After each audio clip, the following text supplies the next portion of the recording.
Hallelujah, praise the Lord. प्रभु यीशु मसीह के नाम में आप सबको जय मसीह की। मैं अर्पण मसीह अपनी कलीसिया में आप सबका स्वागत करता हूँ। परमेश्वर के वचन को आज हम लोग सीखेंगे और एक घटना जो हमें मत्ती के सुसमाचार, मरकुस और लूका के सुसमाचार, इन तीनों सुसमाचारों में एक घटना हमको देखने को मिलती है। और वो घटना इस प्रकार से है कि कुछ एक लोग होते हैं जो अपने बच्चों को प्रभु यीशु मसीह के पास लेकर आते हैं। और जब चेले देखते हैं कि जो बच्चे हैं वो प्रभु यीशु मसीह के पास आ रहे हैं, उनके माता पिता अपने बच्चों को प्रभु यीशु मसीह के पास लेकर आ रहे हैं कि प्रभु यीशु मसीह उनके ऊपर अपने हाथ को रख के उन्हें आशीर्वाद दे, तो चेले उनको डांटते हैं कि प्रभु यीशु मसीह को तंग मत करो, प्रभु यीशु मसीह को परेशान मत करो। तो प्रभु यीशु मसीह उनसे कहते हैं कि उनको मेरे पास आने दो, उनको मना मत करो। और वहां पर जो लाइन प्रभु यीशु मसीह कहते हैं, जो वाक्य प्रभु यीशु मसीह कहते हैं, उस वाक्य के ऊपर हमें मनन करना, उस वाक्य के ऊपर हमको विचार करना बहुत जरूरी है, क्योंकि साधारण बात वहां पर प्रभु यीशु मसीह ने नहीं कही। प्रभु यीशु मसीह वहां पर इस प्रकार से कहते हैं, मैं आपके सामने लूका के सुसमाचार से पढ़ूंगा, उसके 18 अध्याय और उसके 15 वचन से, जहां पर लिखा हुआ है कि फिर लोग अपने बच्चों को उसके पास लाने लगे कि वह उन पर हाथ रखे, परंतु चेलों ने देखकर उन्हें डांटा। यीशु ने बच्चों को पास बुलाकर कहा कि बालकों को मेरे पास आने दो। इसके बाद जो बात प्रभु यीशु मसीह ने कही है उसके ऊपर ध्यान दीजिएगा। बालकों को मेरे पास आने दो, उन्हें मना मत करो, क्योंकि वचन में लिखा हुआ है। इस वाक्य को आप ध्यान से सुनिएगा। अगर आपके पास बाइबल है तो उस बाइबल में से इस वचन को आप निकाल कर खोल कर पढ़िए कि वहां पर प्रभु यीशु मसीह क्या कहते हैं।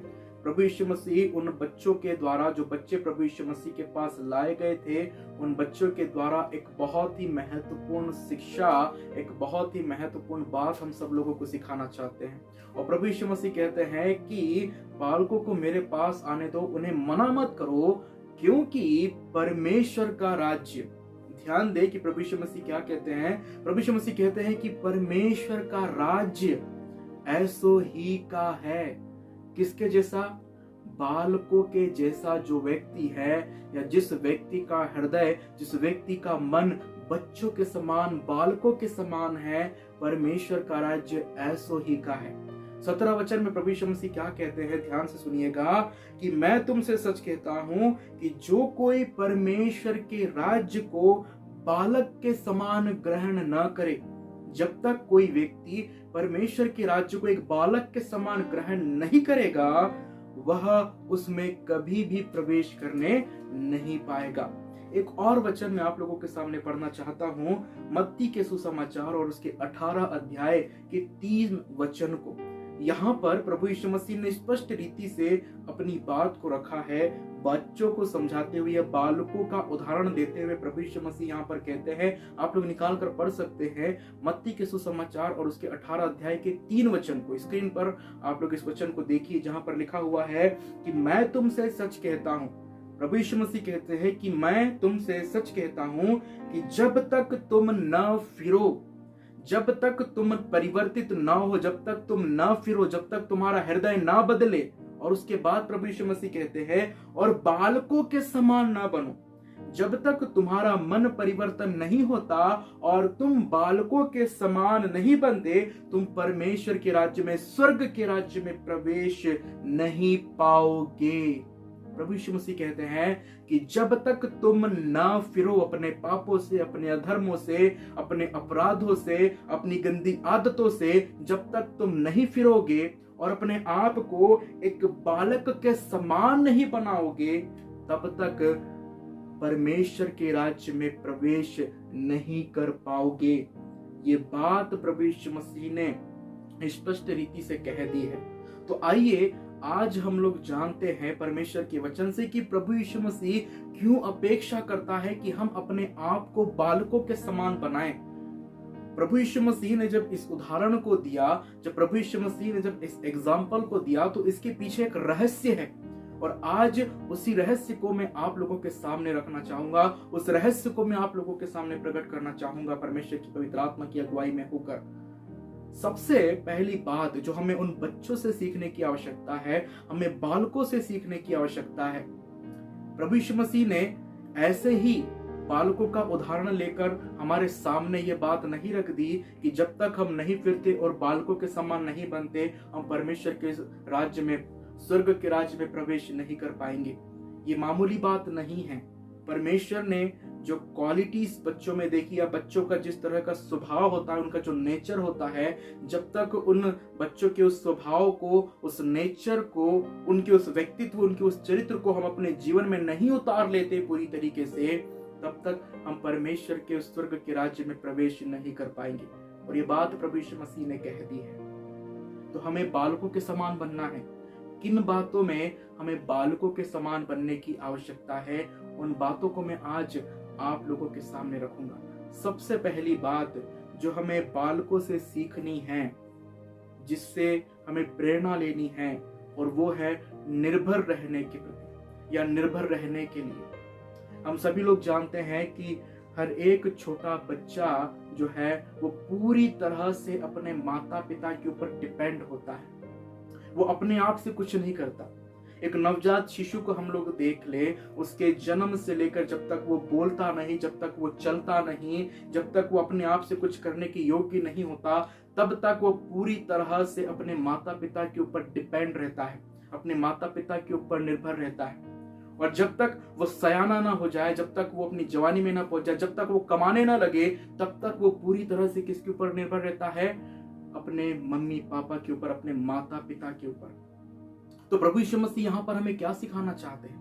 प्रभु हमें यहाँ पर यह सिखाना चाहते हैं कि हम जो प्रभु यीशु मसीह के ऊपर अपने विश्वास को लाते हैं, और यूहन्ना के सुसमाचार के 1 अध्याय के 12 वचन के अनुसार जब हमने प्रभु यीशु मसीह के ऊपर विश्वास लिया, हमने जब प्रभु यीशु मसीह को विश्वास करके ग्रहण किया, तो हमारे परमेश्वर ने हमें अपनी संतान होने का अधिकार दिया है। हमारे प्रभु यीशु मसीह ने हमें अपनी संतान कहा है। हमारा परमेश्वर हमें अपनी संतान कहता है, हमें अपने पुत्र और पुत्रिया कहता है। और जब वो हमें अपने पुत्र और पुत्रिया कहता है, तो वो हमारा पिता है। और वचन हमें यह सिखाता है, प्रभु यीशु मसीह हमसे अपेक्षा करते हैं कि उन बच्चों की तरह, उन बालकों की तरह हम पूरी तरह से परमेश्वर के ऊपर निर्भर रहे, हम पूरी तरह से उसके ऊपर डिपेंड रहे। हम अपने आप से कुछ करने की कोशिश न करें, लेकिन हर एक छोटी सी छोटी बात के लिए हम परमेश्वर के ऊपर निर्भर रहे। ये परमेश्वर हमसे चाहता है। वचन में इस प्रकार से लिखा हुआ है, वचन संहिता की पुस्तक और उसके 42 अध्याय और उसके 11 वचन को मैं आप लोगों के बीच में पढ़ूंगा, जहां पर सुंदर सा वचन यहाँ पर लिखा हुआ है। लिखा है कि परमेश्वर पर भरोसा रख, यहोवा पर भरोसा रख, क्योंकि वह मेरे मुख की चमक है और मेरा परमेश्वर है। हमारा परमेश्वर हमारे मुख की चमक है, वो हमारा परमेश्वर है। और भजनकार कहता है कि उस पर भरोसा रख। किस पर भरोसा रख? परमेश्वर पर भरोसा रख। उसके ऊपर हम पूरी तरह से निर्भर हो जाएं। अपने जीवन की हर एक छोटी सी छोटी आवश्यकता के लिए हमें परमेश्वर चाहता है कि हम उसके ऊपर निर्भर रहें, क्योंकि हमारा परमेश्वर हर एक चीज की पूर्ति करने वाला हमारा परमेश्वर है। जिस प्रकार से एक माता पिता अपने बच्चे की हर एक आवश्यकता को पूरी करते हैं, जहां तक उनसे संभव हो सकता है, वो उसके खाने पीने, कपड़े लगते, उसकी अच्छी से अच्छी शिक्षा के लिए हर एक वो कोशिश करते हैं, जिससे उनका बच्चा एक अच्छे संस्कार को प्राप्त करे, एक अच्छी शिक्षा को प्राप्त करे। हमारा पिता भी हमसे प्रेम करता है, और वो हमारी चिंता करता है, और वो हमें भी हर एक चीज प्रदान करने की क्षमता रखता है, लेकिन वो चाहता है कि हम उसके ऊपर निर्भर रहें। हम जानते हैं कि एलिया जो परमेश्वर का एक जन था, परमेश्वर का एक दास था, उसको परमेश्वर ने कौवों के द्वारा भोजन खिलाया, उसे भूखा मरने नहीं दिया। अकाल के समय में एक विधवा के द्वारा परमेश्वर ने उसे भोजन खिलाया, और जिस विधवा ने उसको भोजन खिलाया था, वचन कहता है कि जब तक अकाल रहा तब तक उस सारपत की विधवा का न तो तेल खत्म हुआ, न आटा खत्म हुआ। वो उस पूरे अकाल भर में पेट भर के खाते रहे। परमेश्वर ने एलिया की हर एक जरूरत को पूरा किया, क्योंकि वो परमेश्वर के ऊपर डिपेंड होकर अपनी सेवा कर रहा था, परमेश्वर के ऊपर निर्भर होकर वो अपने जीवन को व्यतीत कर रहा था। परमेश्वर के वचन में अगर हम लोग कई ऐसे उदाहरणों को देखेंगे तो हम लोग पाएंगे कि जो भी व्यक्ति परमेश्वर के ऊपर पूरी तरह से निर्भर रहा, वो कभी भी अपने जीवन में हताश और निराश नहीं हुआ। परमेश्वर ने उनकी हर एक जरूरत को, उनकी हर एक आवश्यकताओं को पूरा किया है। वचन संहिता में लिखा हुआ है कि जवान सिंहों को तो घटी होती है और वह भूखे भी हो जाते हैं, लेकिन यहोवा के खोजियों को किसी भली वस्तु की घटी नहीं होती। जो परमेश्वर पर भरोसा रखते हैं, जो यहोवा का भय मानकर चलते हैं, जो उसके ऊपर पूरी तरह से निर्भर होते हैं, परमेश्वर हर एक अच्छी वस्तुओं से उन्हें आशीषित करता है, उन्हें तृप्त करता है।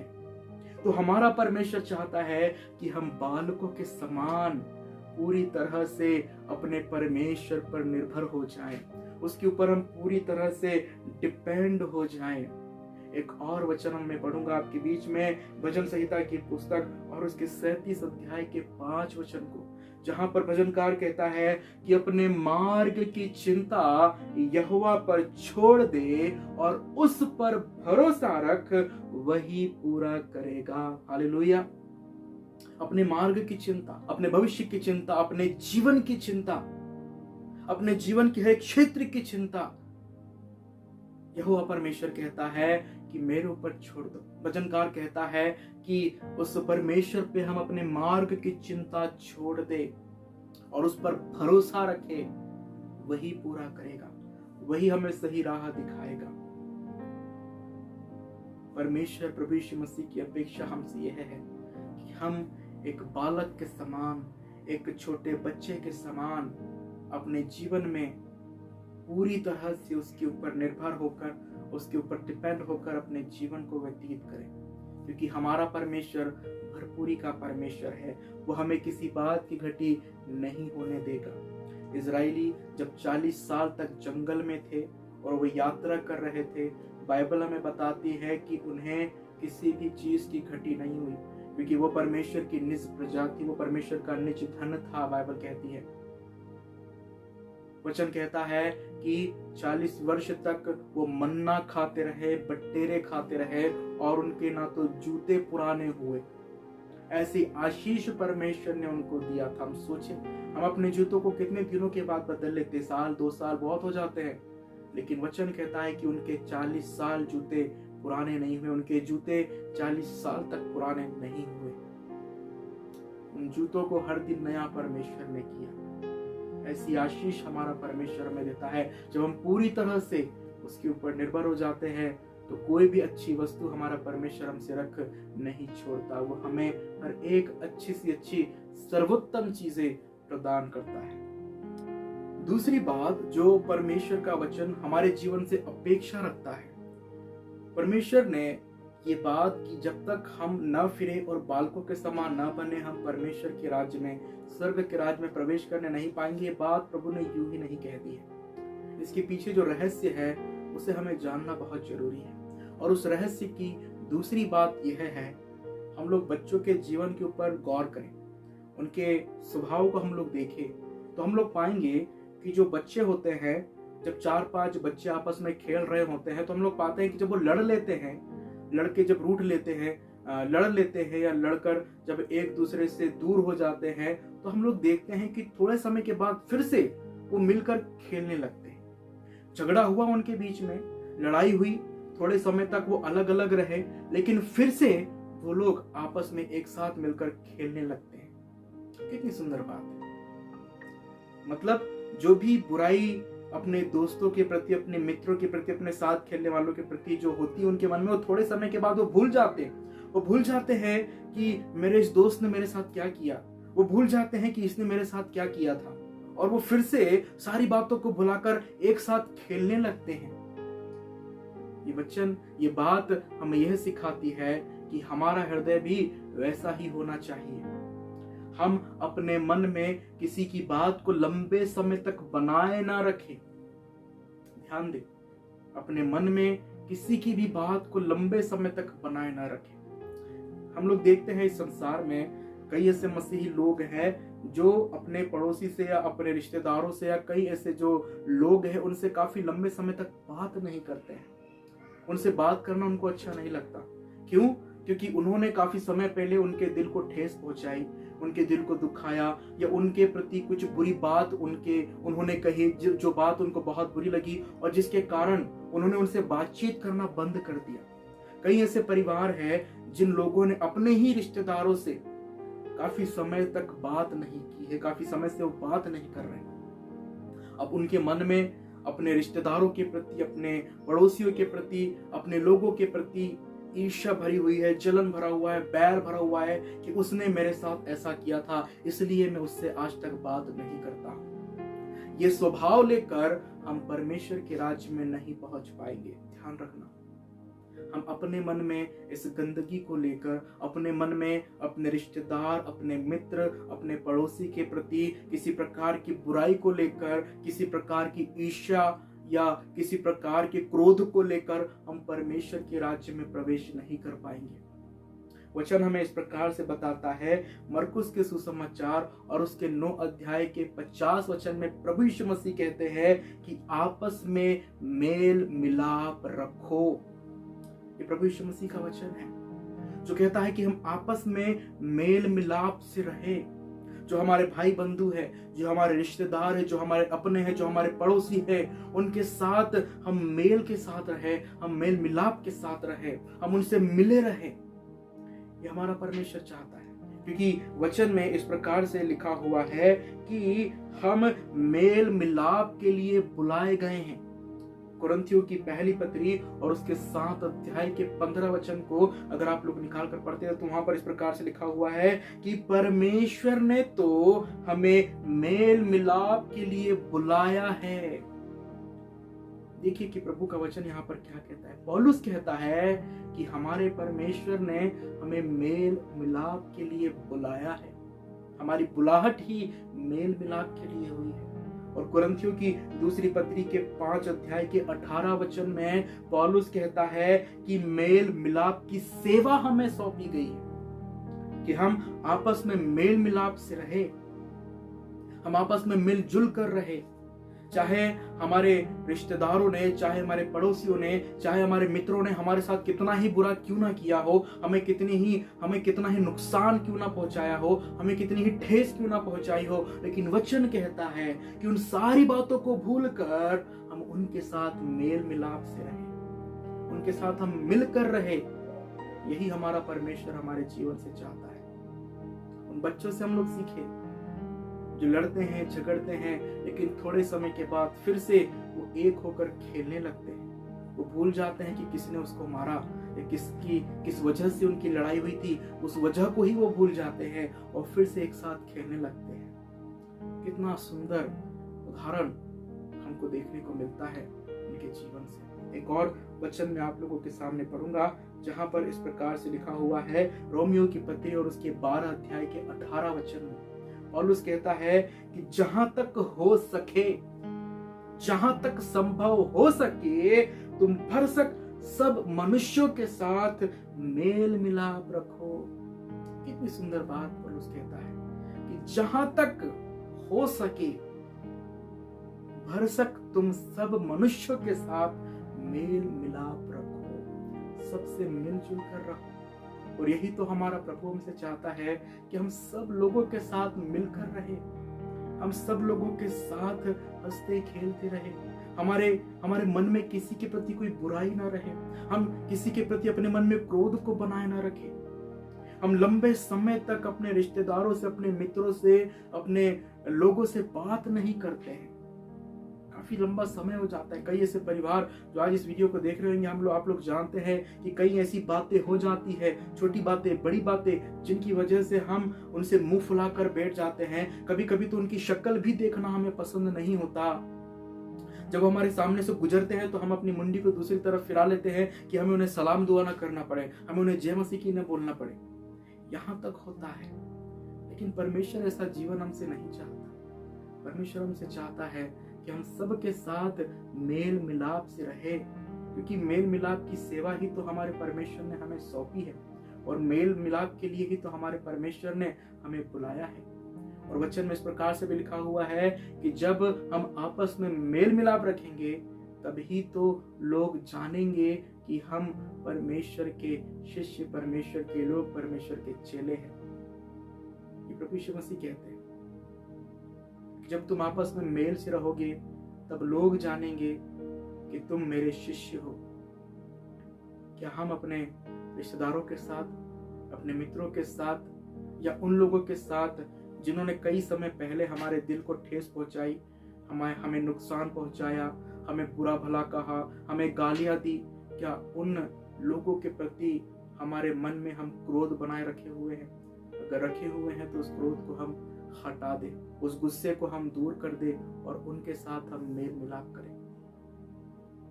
वचन में एक भाग मैं आप लोगों के बीच में पढ़ूंगा।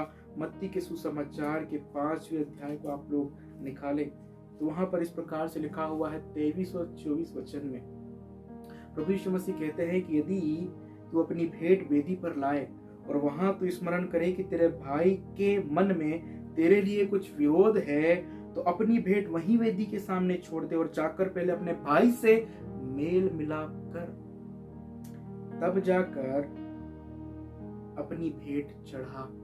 पहले अपने भाई से मेल मिलाप कर और उसके बाद आकर अपनी भेंट को चढ़ा। प्रभु यीशु मसीह कहते हैं हमारा परमेश्वर, हमारा प्रभु यीशु मसीह संसार में इसलिए आया कि वो हमें एक करे। अपनी महायाजकीय प्रार्थना में भी प्रभु यीशु मसीह ये कहते हैं यूहन्ना के 17 अध्याय में कि जिस प्रकार से है पिता कि मैं तुझ में एक हूँ, वैसे ही ये भी आपस में एक रहे। इनके मन में, इनके बीच में कोई विरोध ना हो, कोई लड़ाई झगड़ा ना हो। ये प्रभु यीशु मसीह की महायाजकीय प्रार्थना है। आप यूहन्ना के 17 अध्याय को पढ़िएगा जरा ध्यान से कि कितनी गंभीर प्रार्थना प्रभु यीशु मसीह ने वहां पर की है कलीसिया के लिए। और आज कलीसिया में हम लोग देखें कि मेल का आत्मा नहीं है, मेल मिलाप नहीं है। कलीसिया में ही लोग एक दूसरे से मुंह फुलाए बैठे हुए हैं। हम ऐसे परमेश्वर के राज्य में नहीं पहुंच सकते। एक और बात जो हमें बच्चों के स्वभाव से सीखने की आवश्यकता है, हम लोग देखते हैं कि जब छोटे बच्चे रोते हैं, जब उन्हें भूख लगती है या जब कुछ भी उन्हें होता है, हम लोग देखते हैं कि जब वो माँ की गोदी में आते हैं तो ऑटोमेटिकली वे चुप हो जाते हैं। जैसे ही वो माँ उनको उठाती है या जैसे ही माँ उनको गोद में लेती है तो उनका रोना जो है वो चुप हो जाता है, वो शांत हो जाते हैं। ये बात हमें सिखाती है कि भले ही कोई समझे ना समझे, लेकिन माँ एक बच्चे को अच्छी तरह से समझती है और एक बच्चा भी अपनी माँ के आंचल को अच्छी तरह से जानता है।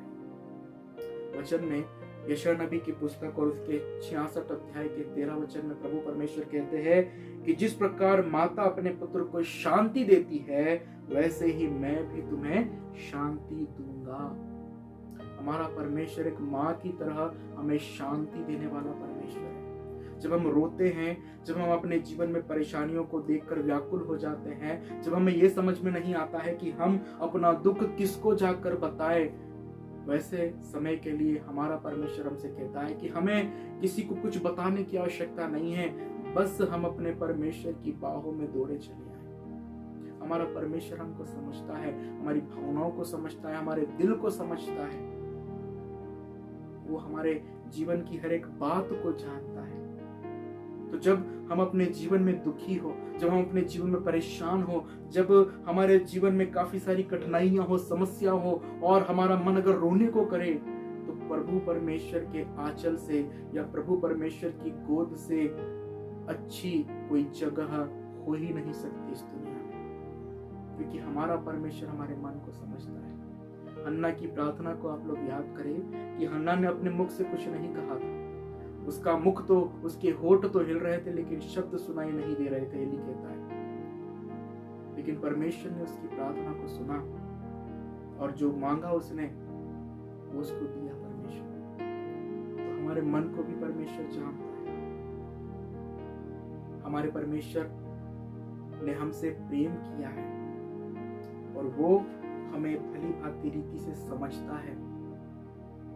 हम किसी के सामने अपना दुखड़ा ना रोए, क्योंकि वो हमारे दुखों को नहीं समझ सकते, वो हमारी परेशानियों को नहीं समझ सकते। अगर आज हम उन्हें कुछ बताते हैं तो वो जाकर दूसरों को बताएंगे कि फलाने व्यक्ति के जीवन में ये परेशानी। वो हमारे दुख को दूर करने के लिए नहीं, लेकिन हमारे दुख को बढ़ाने का कारण बनते हैं। लेकिन सिर्फ हमारा परमेश्वर ही हमारे दुख को दूर करता और हमें शांति प्रदान करता है। वचन में इस प्रकार से लिखा हुआ है, यशायाह नबी की पुस्तक और उसके 49 अध्याय के 15 वचन में, क्या यह हो सकता है कि कोई माता अपने दूध पीते बच्चे को भूल जाए और अपने जन्माए हुए लड़के पर दया न करे? हाँ, वह तो भूल सकती है, परंतु मैं तुझे नहीं भूल सकता। कितना सुंदर वचन। हमारा परमेश्वर कभी हमें नहीं भूल सकता, क्योंकि लिखा है अगले वचन में कि देख मैंने तेरा चित्र अपनी हथेली पर खोद कर बनाया है। हालेलुया। हमारे परमेश्वर ने हमारा चित्र अपनी हथेली पर खोदा है। वो हमें अच्छी तरह से समझता है, हमें अच्छी तरह से जानता है। तो जब भी हम दुखी हो, जब भी हम परेशान हो, जब भी हम व्याकुल हो, तो हमारा परमेश्वर चाहता है हमसे कि हम परमेश्वर के पास आए, अपने दुख को हम परमेश्वर को बताएं, क्योंकि वही हमें शांति दे सकता है, वही हमें सहानुभूति दे सकता है, वही हमें हियाव दे सकता है, वही आगे बढ़ने में हमारी मदद कर सकता है। अंतिम बात बताकर मैं समाप्त करूंगा। हम लोग देखते हैं कि बच्चे जो हैं, हमें उनकी मुस्कुराहट बहुत अच्छी लगती है। छोटे बच्चे जो कुछ समझ नहीं पाते, उनको मालूम नहीं है कि हम क्या बोल रहे हैं, जब भी हम उन्हें कुछ बोलते हैं तो वो मुस्कुरा देते हैं और उनकी मुस्कुराहट हमें बड़ी प्यारी लगती है। परमेश्वर का वचन हमें यही सिखाता है कि हम भी अपने चेहरे पर हमेशा मुस्कुराहट को बनाए रखें। हम चाहे कितने ही दुख में क्यों ना हो, हम चाहे कितनी ही परेशानियों में क्यों ना हो, चाहे दुखों का पहाड़ ही हमारे जीवन पर क्यों ना टूट पड़ा हो, लेकिन वचन हमें सिखाता है कि हमें ऐसे समय में भी आनंदित रहना है, प्रसन्नचित रहना है। पौलुस कहता है कुरिन्थियों की दूसरी पत्री के 6वें अध्याय के 10वें वचन में कि शोक करने वालों के समान हैं, परंतु सर्वदा आनंद करते हैं। न जाने कितनी ही यातनाएं उनको दी गई है, लेकिन कहते हैं कि हम शोक करने वालों के समान हैं। हम रोना तो चाहते हैं, हम शोक करने वालों के जैसे हैं, लेकिन हम आनंदित हैं, क्योंकि प्रभु का आनंद उनके जीवन में वास करता है। इसीलिए तो फिलिपियों 4:4 में वो कहता है कि प्रभु में सदा आनंदित रहो। मैं फिर कहता हूं, आनंदित रहो। इस दुनिया की कोई भी ताकत परमेश्वर के उस आनंद को हमारे जीवन से छीनने ना पाए। हमारे चेहरे पर हर एक परिस्थिति में एक मुस्कुराहट बनी रहे, ताकि शैतान भी जब उस मुस्कुराते हुए चेहरे को देखे तो वो भी हमारे सामने से भाग जाए। ऐसा हमारा परमेश्वर है, और यही हमारा परमेश्वर हमारे जीवन से मांग करता है। एक और वचन कुरिन्थियों की दूसरी पत्री के 7 अध्याय के 10वें वचन में पौलुस कहते हैं कि अपने सारे क्लेश में मैं आनंद से भरपूर रहता हूं। ये कोई मामूली बात नहीं है, कोई साधारण बात नहीं है। पौलुस कहते हैं कि मैं अपने सारे क्लेश में, अपने सारे दुख यातनाओं के समय में आनंद से भरपूर रहता। आनंद से भरपूर जीवन पौलुस का था। वो हर समय हर परिस्थिति में आनंद करने वाला व्यक्ति था। हमें भी हमारे जीवन में हर समय हर परिस्थिति में, चाहे कितनी ही विपरीत परिस्थितियां हमारे जीवन की क्यों ना हो, चाहे कितनी ही कठिनाइयां हमारे जीवन में क्यों ना हो, चाहे कितना ही बड़ा संकट, कितना ही बड़ा दुख हमारे जीवन में क्यों ना हो, हमें आनंदित रहना है, क्योंकि प्रभु हमारा आनंद है। परमेश्वर प्रभु हमारा आनंद है, और उस आनंद से हमें अपने जीवन को परिपूर्ण रखना है। तो ये वो बातें हैं जो परमेश्वर का वचन हमें सिखाता है। हमें क्यों परमेश्वर प्रभु यीशु मसीह कहते हैं कि हमें बालकों के समान बनने की आवश्यकता है।